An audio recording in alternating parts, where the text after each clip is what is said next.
7 times they've lost by a single goal and given up at least one power play goal against. Last night, they generated 0 shots on the power play. They gave up more than they generated. Right. And Casey Cizikas just took their That was actually a really lunch nice encapsulation money. of what the problem kind of is. Yeah. Okay, so expand on that. I would like to very much. My issue right now, I think when you look at the Toronto Maple Leafs special teams, so I'm going to start with the penalty kill. I really believe that it's more of a personnel than a coaching issue, because with the penalty kill, you're at the mercy of what the other team's power play does. Like you don't get to come up with a penalty kill scheme. Yeah, you're reacting. You're reacting 100%. So you look at them before the game. Here's what they do. Here's how, basically the only places we can stand. You can quibble over, are you going to get him here if the puck goes to the wall, or am I? But generally, you're reacting. And I just don't think that their personnel is cut out to penalty kill. That's just the reality of the guys they have. They're mostly skill guys. Even when, Mitch Marner's there, he's a good penalty killer, but that's, his focus is definitely not getting in the way of pucks. Kapanen can kill penalties very well, but his focus, he doesn't like blocking shots. You look at the forward group, Trevor Moore, same way. Like, they're just not pure penalty killers to me. And that isn't saying that they should go get guys like that. That's just the reality of who the Leafs are. I don't think they're going to be a good penalty killing team. Cody Ceci has brain farts. Justin Hall isn't tough. Morgan Rielly is, skilled, but not a defensive dynamo. Like, these aren't penalty kill guys. Jake Muzzin's the only guy where I'm like, that guy's a penalty killer. When he takes penalties, you can just about predict. Throw it in your own net.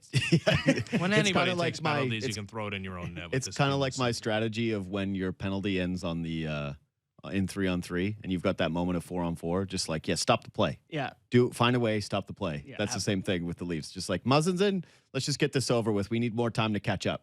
Bury it. 4-on-4 is 100 in real overtime is like the most disappointing viewing experience. Yep. Stop the game. Stop the game. Stop the game. The power play to me is the more confusing one, where again, it's been said, but the team's enforcer, quote unquote, was supposed to be the power play. Yeah. It was, hey, I remember when this was when they got Tavares, and we were all sitting around and we were talking and just saying, no one can take a penalty against this team. No. When they first started hot, that first month of the season. Oh, they were the Harlem Globetrotters. It was, right. Other teams took a penalty and you were just laughing. It was, oh man, you guys are dead meat. Remember that game against the Stars where both those power plays were so deadly in early last season?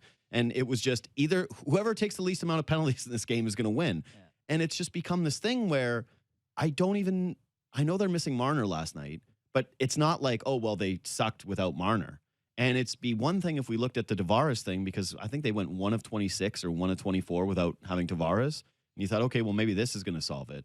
But there's so much talent that is outside of those two guys with that group that it doesn't make sense that you would take one guy out and it would crater to the point where it doesn't get shots, it doesn't get scoring opportunities, it doesn't get high danger chances, it doesn't get zone entries. It feels broken. The entire thing feels broken. Yeah, no, I totally agree.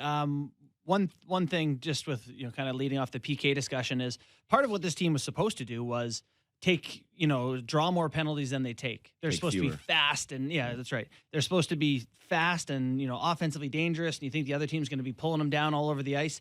That hasn't been the case either. They're taking a lot of lazy penalties. No. I think they're on the wrong end of penalty differential, if I'm not mistaken. So that's one problem. But when it comes to their power play, this will loop us into something I think you tweeted about last night, JD, that is a relevant point. I kind of think Morgan Rielly is a bit of a problem. Yeah. I know I want to be able to say that without people hearing that Morgan Rielly isn't a good player or isn't whatever. He is special in many, many regards, but he's not playing well. No. I know he's getting points, but he's not playing well. We mentioned in a text last night, just like there are multiple times a night where I'm like, what just happened there? Like the brain farts are, he's taken over from Jake Gardner's like massive moments of like, wait, what? Like that's supposed to be Morgan Rielly. A guy that, many of us thought would be, a potential captain of this team, making good decisions, more veteran, older guy. So there's the brain farts. But even on the offensive end, the shot's never been deadly. Right now, it just looks so limp and so non-threatening. And with Marner, when he gets the puck on his offside there, and, so non-threatening too. Tyson Barrie's got to get going. I've made this case before, but I really think that they need to put Tyson Barrie in a better position to succeed, take a little off Morgan Rielly's plate and say, we don't care if you get points, because that seems to be more of a focus for him than I think it needs to be. They need him to be reliable in all areas of the rink, and right now he's just been disappointing so far for me.